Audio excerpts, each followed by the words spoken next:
ॐ ज्ञानतिमिरान्धस्य ज्ञानाञ्जनशलाकया चक्षुरुन्मीलितं येन तस्मै श्रीगुरवे नमः।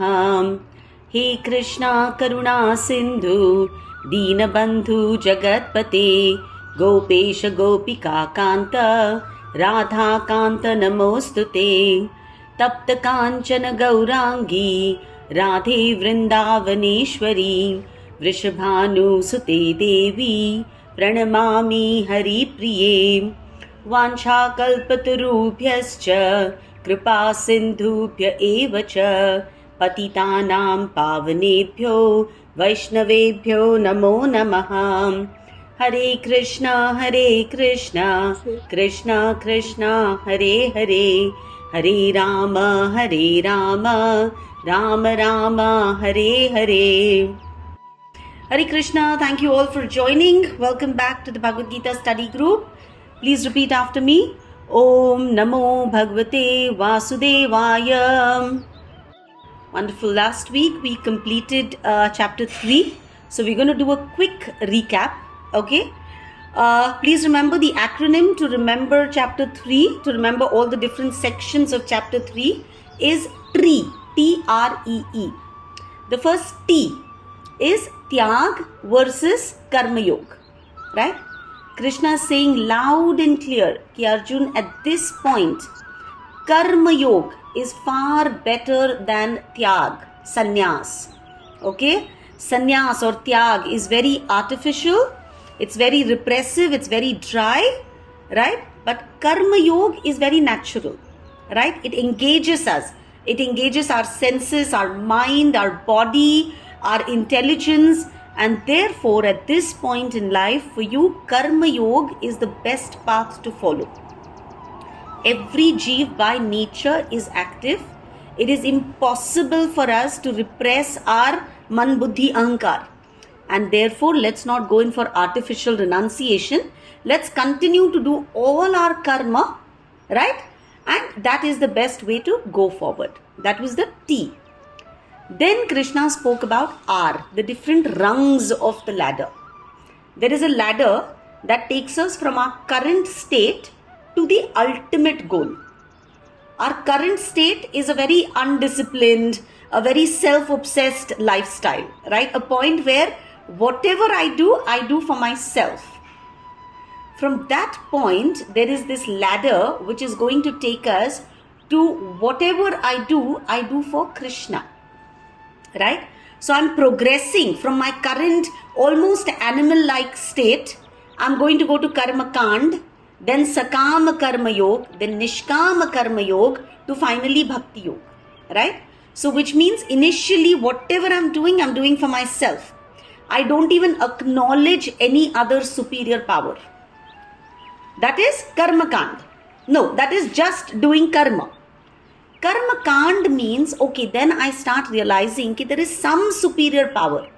So I start praying to that power so that I can get something in return. Right? Karma Kand. Sakam Karma. I pray and I ask. And when I get, I go back with gratitude. Right? That gratitude is still a good place to be in. Once we get a lot in our lives, we start realizing that yes, there is a beautiful superior power over there who's given me everything and more.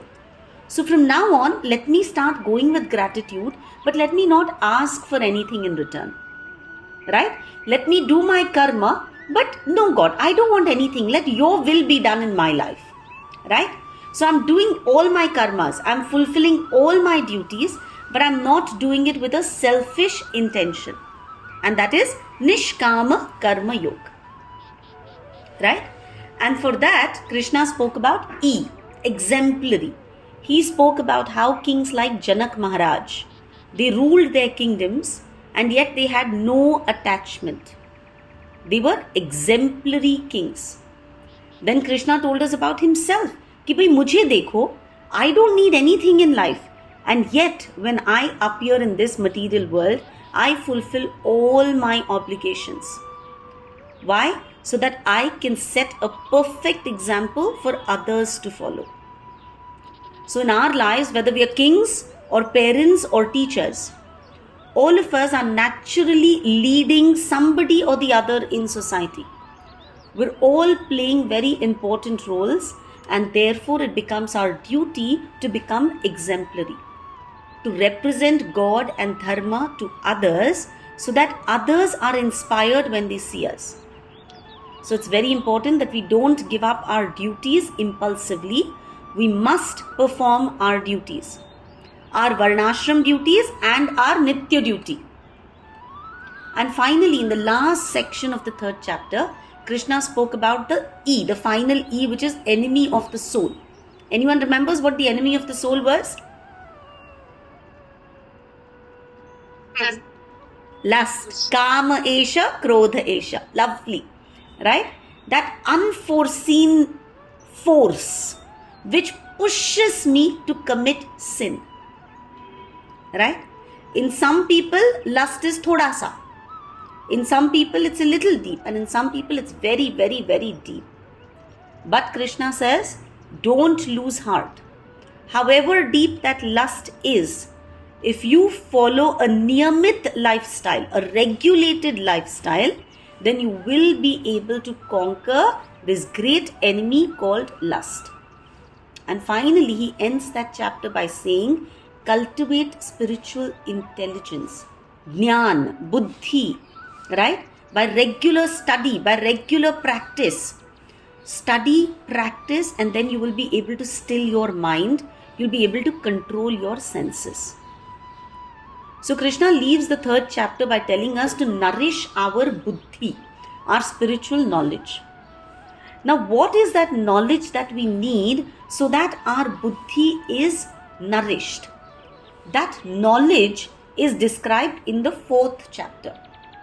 Okay? So this 4th chapter is called transcendental knowledge. So the 4th chapter, the whole chapter is dedicated to transcendental knowledge. It's a very, very beautiful chapter.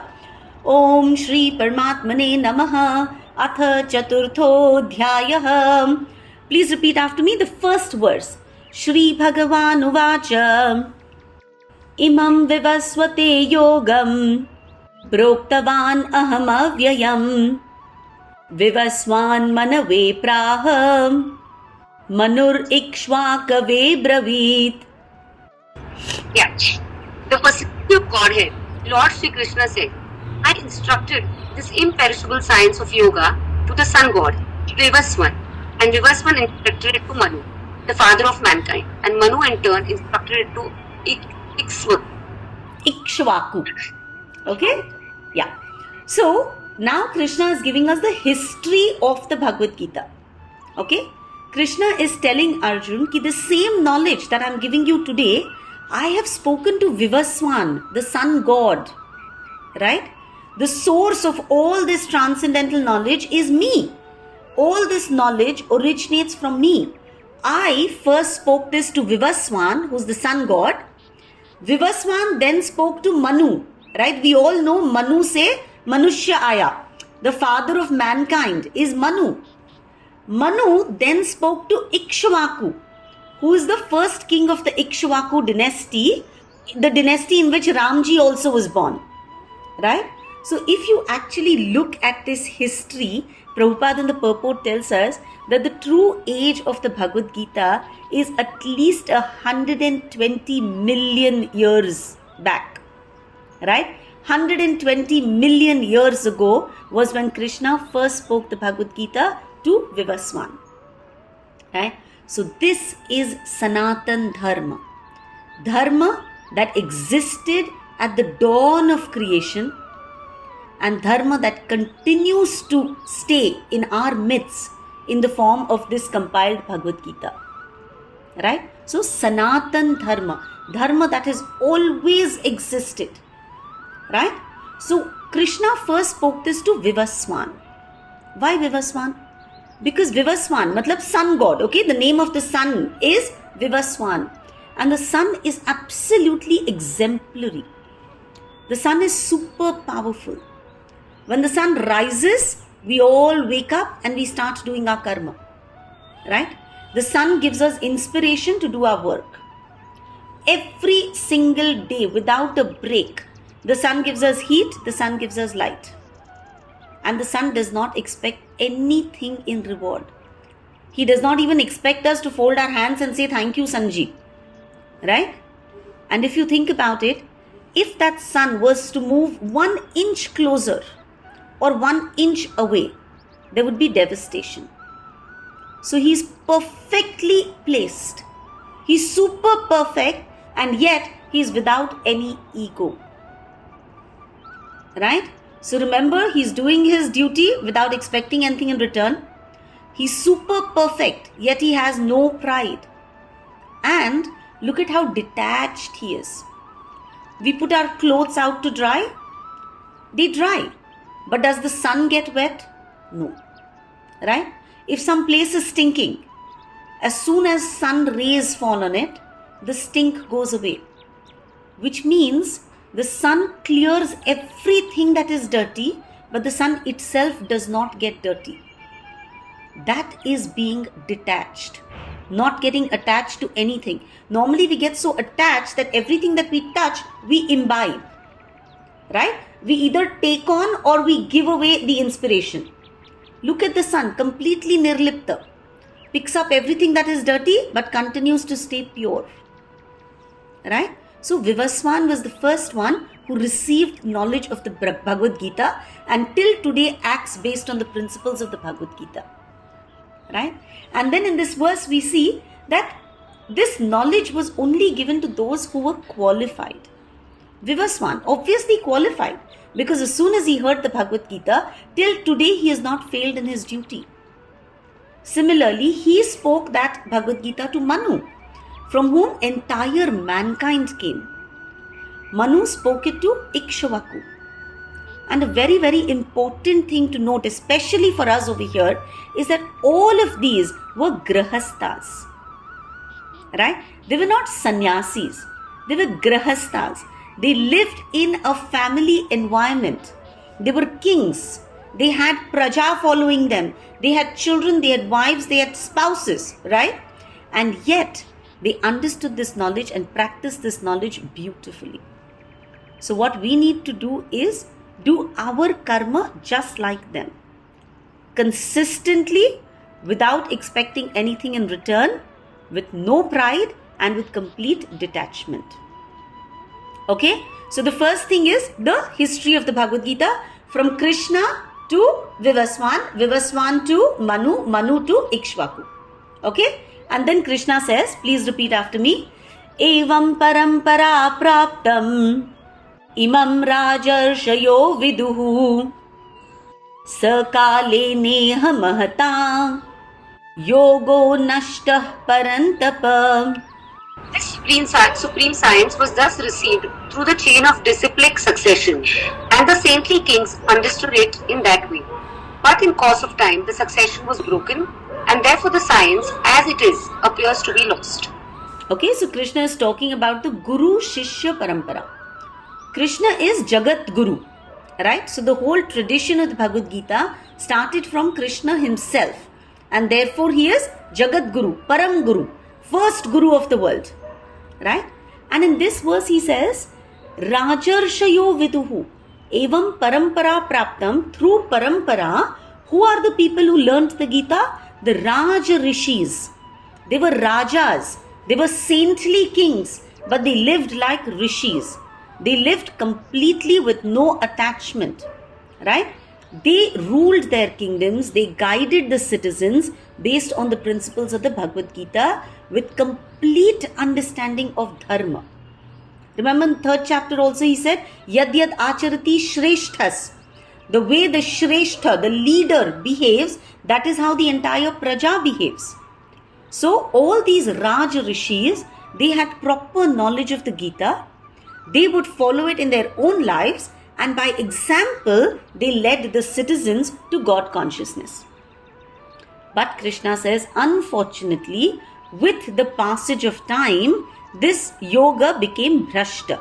This knowledge got lost. Insincere disciples, they started interpreting the teachings according to their own imperfect, their own flawed perspectives. And that is what they started preaching ahead. and because of that, the entire knowledge got contaminated. Okay, so Krishna himself is telling us, as kala passed, as time passed, yogo nashta, this whole knowledge as we know it was destroyed. O Parantapa. Parantapa is another name for Arjun. Okay, all right, next verse please, verse 4.3. Sa evayam maya tedya yoga prokta puratanaha bhaktosi me sakha cheti rahasyam ye taduttamam.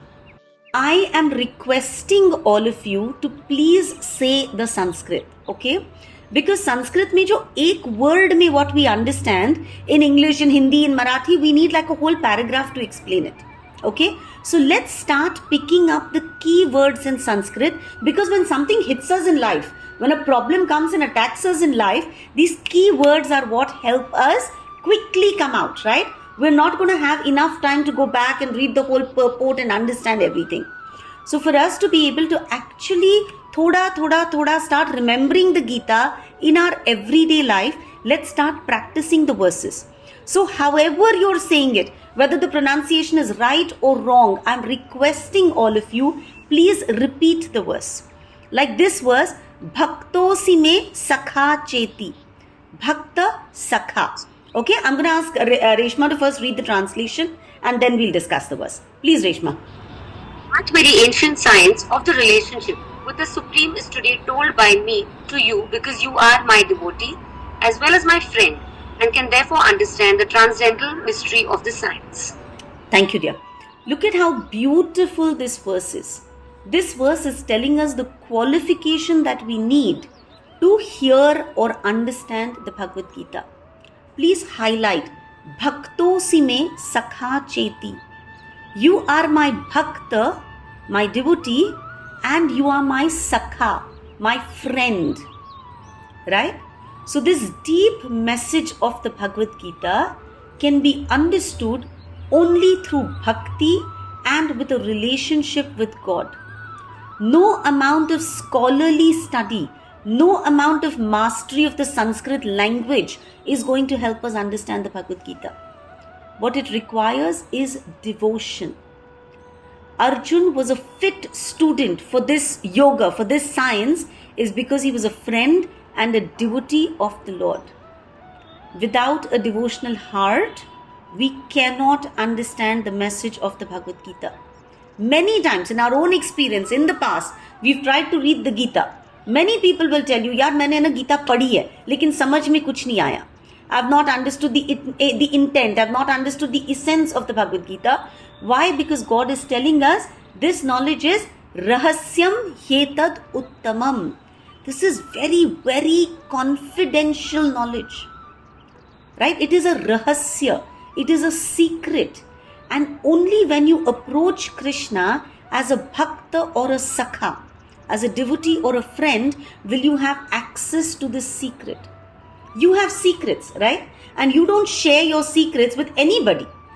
Only when you have a very, very dear friend, a very close relationship, will you tell them your deepest secrets. Right? This is exactly what Krishna is telling us. Ki this is rahasyam. This is a secret, Arjun, and I will tell you this secret because you are my friend. You are my devotee. And Arjun, of course, has proven his relationship with Krishna as his devotee and friend many, many times, right? Especially, I'll quickly tell you that story again, right? Remember, Krishna was approached by both, by Arjun and by Duryodhan before the battle began.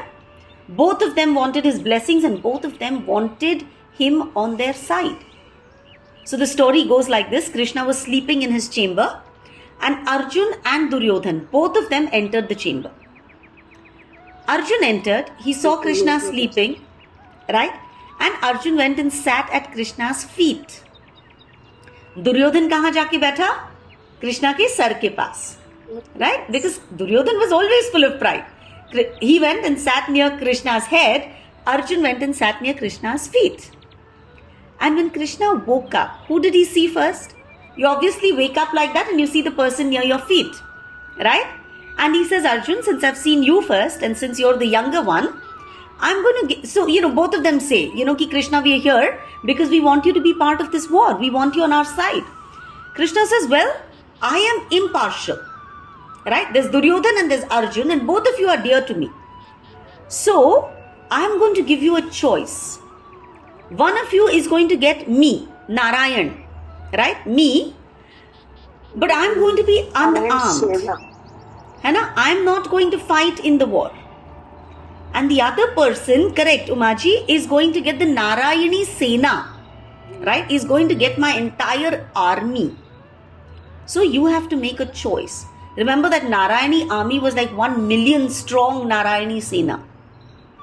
So Arjun and Duryodhan had the choice to pick between Narayan or Narayan ki Sena. But for Arjun, the choice was easy. He did not hesitate for even a second and he says, Narayan. Narayani Sena nahi chahiye, mujhe to bas Narayan chahiye.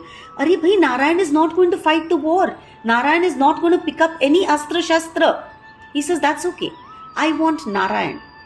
And Duryodhan is super pleased because he gets Narayani Sena. Right? So already Arjun has proven that he values Narayan far more than Narayani Sena. So that is being a bhakta, being a sakha. I'm your friend and I have full faith in you. In fact, I'll tell you a beautiful little story about Chaitanya Mahaprabhu, about bhakti. So when Chaitanya Mahaprabhu was on his journey, right, he traveled a lot. And when he was traveling to South India, right, he goes to the Ranganath temple. Beautiful temple. The form of the deity is absolutely mind-bogglingly gorgeous. And when Chaitanya Mahaprabhu is going to Ranganath temple, there in the Parisar, he sees a lot of Brahmins, right? And he sees one particular Brahmin who's going through the Bhagavad Gita and is crying. He's crying. So Chaitanya Mahaprabhu goes up to him and says, Ki bhai, what is it? Why are you crying? Right? What is it that you're reading? He says, Prabhu, I'm reading the Bhagavad Gita. Everybody else starts laughing around him. Chaitanya Mahaprabhu says, why are you guys laughing? They say, Arey, because this guy though is unpad. He is illiterate. How is he ever going to be able to read the Bhagavad Gita? Chaitanya Mahaprabhu looks at this South Indian Brahmin and says, Sachi, you're illiterate. He says, I'm not going to lie to you. I'm completely illiterate. But my Guru ki mujhe ajna hai. My Guru has ordered me to study the Bhagavad Gita every day. So I'm not capable of reading it. But what I do is, I open the Bhagavad Gita and I turn the pages of the Bhagavad Gita. So Chaitanya Mahaprabhu says, agar wo hi kar rahe ho, to then why are you crying? He says, because every time I sit down to read the Gita, I see the form of Krishna as Partha Sarathi. Partha is Arjun. And Arjun ke Sarathi, Arjun ke chariot driver. I see that picture in my heart. And as soon as I see that form, I just realize what a Bhakta Vatsal this God is. How kind he is to his devotees. Right? Arjun is saying, Krishna, chariot idhar leke ja. And Krishna says, okay, takes him there. Krishna, yahan leke ja. Okay, takes him. Sometimes when Arjun is shooting arrows, those arrows are hurting Krishna. Right? Because he's sitting in the front. And yet as chariot driver, Krishna continues to do his duty for Arjun. That thought, कि कितने ज़्यादा भक्त वत्सल है Krishna, that makes me cry. Krishna is willing to become a servant, right? Just because he has a bhakt sitting over there. And that is when Chaitanya Mahaprabhu embraces this Brahmin and says, you are the only one who's actually reading the Bhagavad Gita correctly. Without any education, you are actually understanding the purport, understanding the meaning of the Bhagavad Gita. Understanding the Bhagavad Gita does not need you to do your MA in English or MA in Sanskrit or a PhD or anything like that. All you need is bhakti. So always remember, many people have read the Gita but have not understood it. Why? Because they don't have a relationship with Krishna. So the first thing that we need to do is go back and evaluate. Do I feel enough devotion? How am I connected to Krishna? Right? And we all have different connections. right? Like Pooja loves her Krishna, right? I see Krishna as my father. Some of you see Krishna as your son. Some of you see him as a friend. Some of you are in awe, right? You feel a lot of awe and reference कि नहीं वो भगवान है. So dasya. So there are so many different relationships that we can have with God. And here Krishna says that unless you have bhakti and a relationship with me, you cannot understand the Bhagavad Gita. So today sit back and introspect. Ki, am I in a das bhav? Am I in sakhya bhav? Right? Dasya is when I'm in a servant mode. When I feel a lot of awe and reverence towards God. Sakhya is when I feel like a friend towards God. Right? Then there is, yes Pooja, you have a question? Not a question, but just like, how do you actually feel connected to God? It's He protects you every now and then. I have seen His protection. Correct. So, sorry, what is the question? So there's no question like, like people might want to understand that how do you actually relate to God or how do you actually connect to God? And the very first thing that He does is He protects you from, like I was about to fall at least 100 times. I've seen His protection all the 100 times. Correct. How beautiful. And nevertheless, when you're in like a deadlock situation and you don't understand how to do it, and then वो पता एकांत में बैठ के आप अपने भगवान से ही बात कर लो. I have seen that He actually also shows you the path, and then you yourself at some point in time you can understand the pros and cons of that situation and take that decision for yourself. Beautiful. And that also works in your favor actually. I've Beautiful. seen that very strongly. Very nice. You're very, very blessed to feel that relationship. All of you just make a little note. Okay, I made a mistake. There are not 6. There are 5 kinds of relationship that we can have with God. One is Shantaras. Shant is when you just feel awe and reverence to the Lord. Okay, that is Shantaras. I made a mistake there. Sorry. Second one is Dasya, like Hanumanji. Right? When we want to serve the Lord, that is Dasya Ras. Third is Sakhya Ras, which is what Arjun has towards God. He is a friend of the Lord. Then there's Vatsalya, when you feel like a parent of the Lord, or you feel like the Lord is your parent, where there is a mother-child relationship, a father-child relationship, where there is Vatsalya Bhav. And the last one is the Madhurya Bhav. Madhurya is what the gopis of Vrindavan felt. Right? So that is Madhurya Bhav, when you feel a lot of love with God. Okay? So you must, sorry. Yes, Reshma? Which is the first one, sorry? Shantaras. Shanta, right? We are all taught to be in awe of God. Correct? Bhagwan बहुत बड़े हैं. गलती मत करना नहीं तो punishment मिलेगा. Right? That is the first relationship that it starts off from. Okay, so you feel a lot of respect. You're afraid. You're scared of punishment. Right? You kind of feel that I need to pray to Him because He's very, very supreme. Okay? Shanta, Sakhya, Shanta, Dasya, Sakhya, Vatsalya, Madhurya. Okay, these are the 5 relationships that we can have with God. Okay, so now we've seen how Krishna is himself telling us कि भाई भक्ति जरूरी है and मेरे साथ relationship बहुत जरूरी है. Only then will you understand the Bhagavad Gita. Okay, now we all know कि Arjun is friend and devotee. So on our behalf, he asks Krishna the most obvious question. Please repeat after me, verse number 4.4. Arjuna uvacha aparam bhavato janma param janma vivasvatah katham etad vijaniyam tvamadau proktavaniti. Arjuna said, the sun god Vivaswan is senior by birth to you. How am I to understand that in the beginning you instructed this science to him? Right, so what did Krishna say? Ki Arjun, this wonderful knowledge that I'm now speaking to you, I first gave it to the great sun. Right? Sun gave it to Manu, Manu gave it to Ikshvaku, and then it came. Then it got lost, and now again I am telling you the same thing. So Arjun is very confused. He says, how is that even possible? The sun god was present since the beginning of creation. But Krishna, you are to my contemporary. है ना? You're born to Vasudeva and Devaki. You are very recent in this world, as recent as I am. How did you possibly teach this to Vivaswan?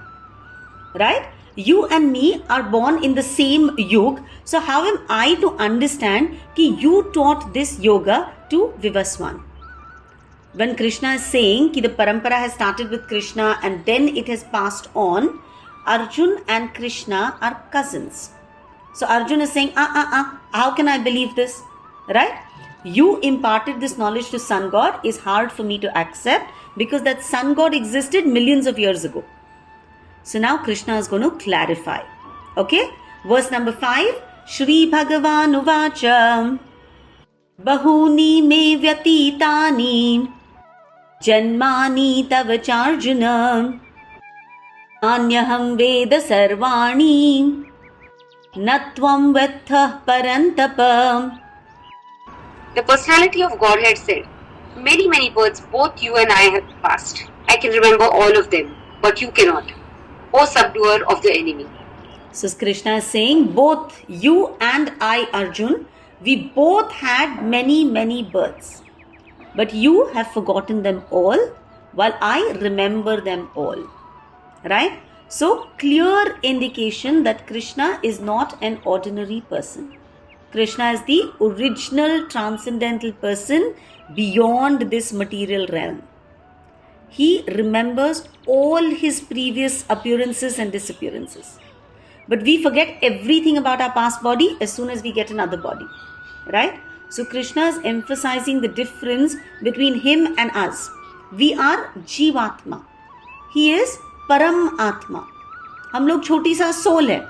And he is the super soul. He is God. God has appeared several times and yet he remembers everything about all his appearances. He is omniscient, right? All knowing. And we remember nothing of the past. Past, chodo, if you ask me what I had for lunch yesterday, I probably won't remember. Right? Unless it was a special day. So, individual soul and the Lord. We have many similarities. We are both Sat Chit Ananda. Right? But there are many differences. Bhagwanji is all pervading. Whereas our Atma pervades only our body. Bhagwan is all powerful. We are so weak, we can't liberate our own selves from Maya. Unless we get Bhagwanji ka grace. Right? God has created all the laws of nature. And we are subject to those laws. So remember, we are very tiny, we are very small, and he is the Param Atma. Krishna remembers all his past births because his body does not change. He appears in his same transcendental body. But our bodies are material. His body is spiritual. Our body is made up of Bhumi, Rapo, Nalo, Vayu, Kham. Right? So our bodies are material. We move from one life to another, so we forget the past and we go on with the future. So Krishna is saying, although he may have appeared like an ordinary person, although he looks like Arjun's cousin, like the king of Dwarka, but he remembers all of his many past births. Okay? So in the next verse, Krishna is going to continue telling us more about himself. Pay attention. Ajopi san avyayatma Bhutanam Ishwaropi san Prakrutim swam adhisthaya Sambhavamyatma mayayam. Although I am unborn and my transcendental body never deteriorates, and although I am the Lord of all living entities, I still appear in every millennium in my original transcendental form. Please remember, these are some very important words. Okay? Ajo means I am ajah. Aja, I am not born. I am unborn. Okay? One word to describe God is, he is aja, unborn. We're all born, right? We're all born from a material father and mother. Krishna is aja, unborn. He is avyaya. Matlab, he never deteriorates. Look at us, we're born, we grow, we, procreate, then, we get old, we get disease and we die. right? We deteriorate. Whereas he is avyaya. He does not deteriorate. Bhutanam Ishwaro. He is the Ishwar, the Supreme Lord of all the bhutas, of everybody that is born, right? He is the Supreme Lord of all living entities. And he always appears in his original transcendental form, right? He incarnates by his own energy, Atma Mayaya. Sambhavami Atma Mayaya. I appear by my own internal energy, right? So Krishna is telling Arjun कि I am Aja. I never take birth, I never die, right? So people, will ask if God created everything, who created God? Redundant question. One of the first sutras is Janma Adi Yasya Yataha. If you read the Bhagavatam, it comes in the first verse. Janmadyasya yaton vayaditaratas. So everything that has emanated from the Supreme Lord. Janma Adi Yasya Yataha. One from whom everything is born. That person has no origin. He is the origin of everything else. And in the Brahma Samhita, Sarva Karana Karanam, he is the cause of all causes. Right? But nobody is the cause of him. He has just always existed. Right? And he is Avyayatma. His form, his personality never diminishes. He is Bhutanam Ishwara. There are many, many jivas like all of us, and there's only one Supreme Lord. So he is Ishwar. Ishwara Parama Krishna Satchidananda Vigraha Anadir Adir Govinda Sarvakarana Karanam. Here we should know this verse this is the first verse. This is the invocation of the Brahma Samhita. Right? Who is Ishwar? Ishwara Parama Krishna. And how is he? Sat Chit Ananda Ke Vigraha. Try and learn these verses, okay? Ishwara Parama Krishna Satchidananda Vigraha Anadir Adir Govinda. So he's always existed and he will continue to exist when none of us exist. Right? So he was there before creation and he will continue to exist long after creation. Sarva Karana Karanam. Everything that happens, he is the cause. Okay? And Krishna uses his spiritual energy to appear in this material world. Sambhavami Atma Mayaya. I appear through my own spiritual energy. Even when he came in front of Devaki and Vasudeva, he actually came in the four-handed Vishnu form. Right? We've all heard the story. He was not born of semen. He appeared in the four-handed Vishnu form. And in fact, that's when Devaki said, please, I want a two-armed regular baby. And that's when he lost his extra arms. Right?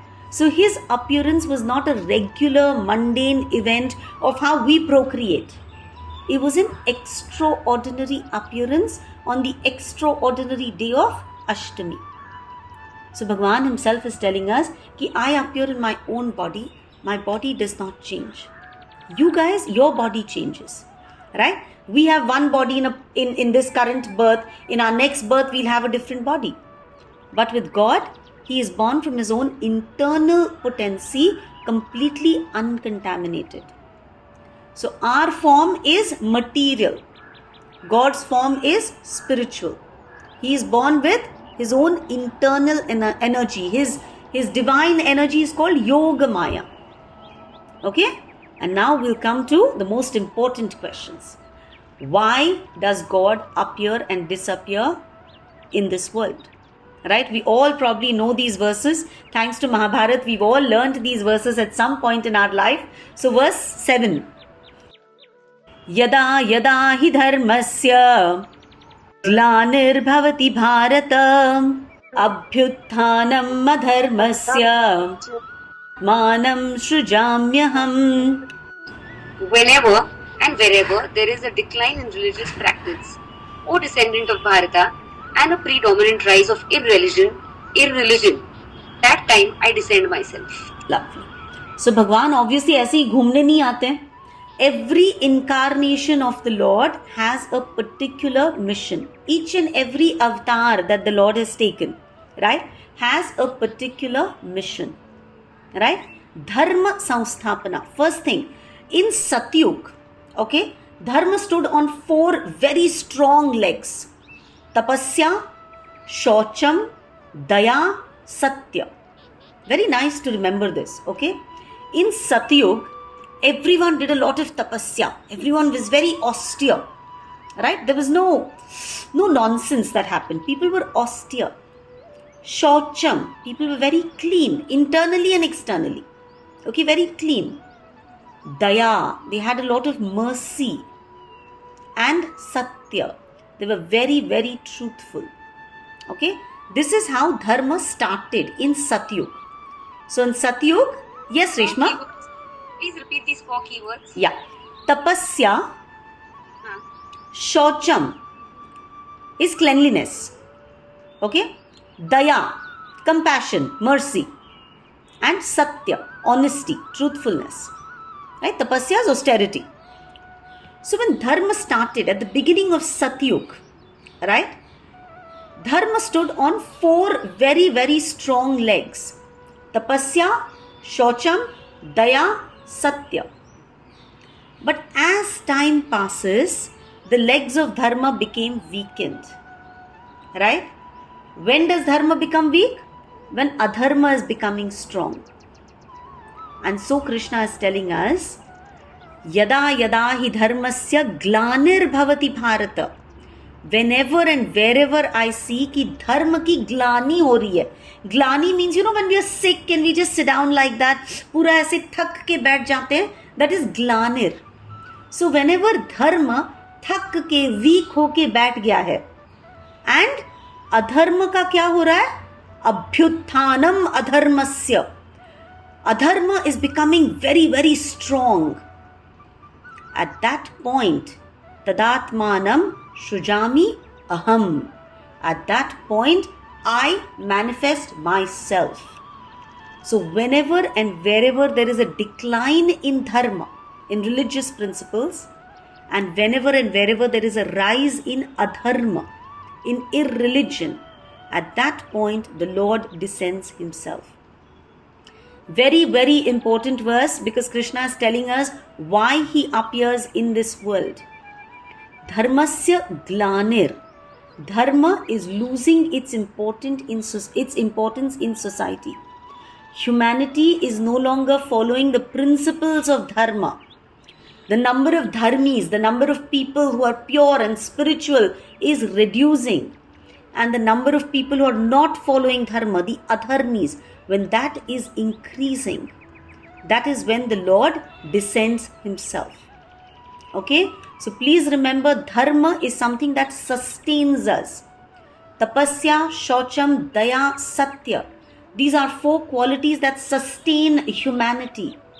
And when these begin to decline, adharma sets in and Krishna comes to correct things, to set things right. Okay? Please repeat the next verse. Very beautiful. Verse number 7 and 8, everyone should know by heart. Okay? Paritranaya sadhunam vinashaya cha dushkrutam dharma samsthapanarthaya sambhavami yuge yuge. To deliver the pious and annihilate the miscreants, as well as to re-establish the principles of religion, I myself appear millennium after millennium. Lovely. Paritranaya sadhunam. So Krishna is telling us the jobs that he does. How does he re-establish dharma? First, paritranaya sadhunam. Tra, whenever you see the word tra means protection. Mantra, something that protects our mantra. Our man, okay, is mantra.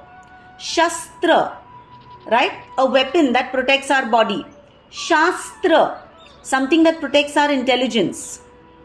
So please remember, Shastra, Shastra, Astra, Mantra, all of these are things that protect us. The letter Tra stands for protection. So what is God telling us here? Paritranaya sadhunam. First thing that I come and do is I protect the sadhus. मैं उनका कल्याण करने आता हूं, मैं उनका उद्धार करने आता हूं. I come to protect and deliver the pious people, the sadhus. विनाशाय च दुष्कृताम. जो दुष्कृत करते हैं, जो गलत काम करते हैं, दुष्कृति, राइट, बैड एक्शंस, उनका विनाश करने आता हूं. So I come to kill, to eradicate the adharmis. Right? First thing is paritranaya sadhunam. Second, vinashaya cha dushkrutam. Third, dharma samsthapanarthaya. I come to re-establish dharma. धर्म की संस्थापना करने के लिए. I come to establish dharma, the principles of religion. Sambhavami yuge yuge. In every yug, I come to do these three things.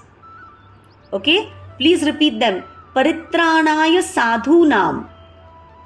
Vitranam. Vinashaya cha dushkrutam. Vinashaya chadushkritam. Dharma samsthapanarthaya. Dharma samsthapanarthaya. Sambhavami yuge yuge. So it's very important to understand that God He is not materially created, right? It's like this. Okay, let's take an example of Tihar jail. Okay, let's say the criminals in Tihar jail have somehow gotten together and they're wreaking havoc. Okay, they've illegally gotten weapons and they've taken control of the jail. That poor jailer, they've become stronger than him and they're threatening that poor jailer. That jail superintendent has been tied up, right? He's lost all his powers. तो क्या हो गया है वहां पे?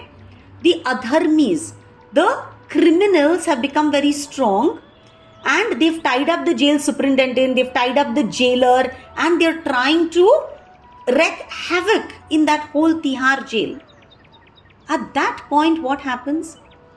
The Prime Minister comes in with the help of the army, right? The Prime Minister comes with the army, he forcefully enters the jail and he takes charge and he restores law and order. So Prime Minister is entering the jail. Does that mean he's one of those criminals in there? No.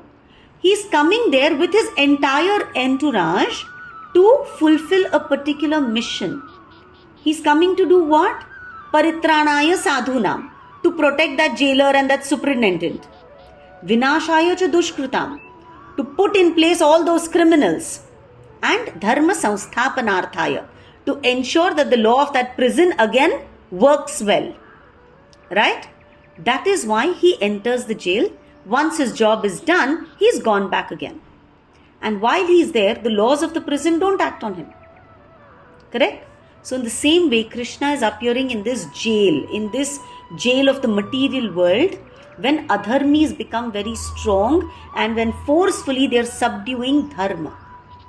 So Krishna has come to paritranaya sadhunam, vinashaya cha dushkrutam, dharma samsthapanarthaya.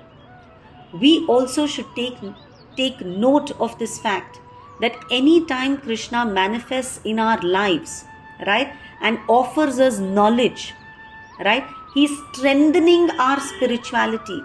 He's facilitating our spiritual life. This is his way of dharma samsthapanarthaya. This Bhagavad Gita group that we all meet in, this is one of Krishna's ways of dharma samsthapana. Right? So that we learn what the rules of dharma are and then we implement it in our lives, and then yadyad acharati shreshthas, the way we act by our behavior, by our conduct, we will be able to influence people around us.